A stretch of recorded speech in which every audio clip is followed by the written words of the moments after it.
ఈ నెల 22న అయోధ్యలో భవ్యరాముడి ప్రాణప్రతిష్ఠ జరగనున్న నేపథ్యంలో ఊరువాడ సంబరాలు ఊపందుకున్నాయి.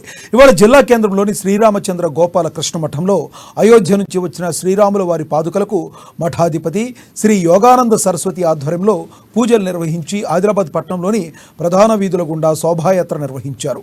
ధర్మ సంస్థాపన అధ్యక్షులు శ్రీ సురేష్ ఆత్మారాం మహారాజ్ నేతృత్వంలో ఈ నెల 7వ తేదీన అయోధ్యలో పాదుకలకు ప్రత్యేక పూజలు జరిపి 1200 కిలోమీటర్ల పాదయాత్రకు శ్రీకారం చుట్టారు. ఆత్మారాం మహారాజ్ పాదయాత్ర ముఖ్య ఉద్దేశాన్ని వివరించారు.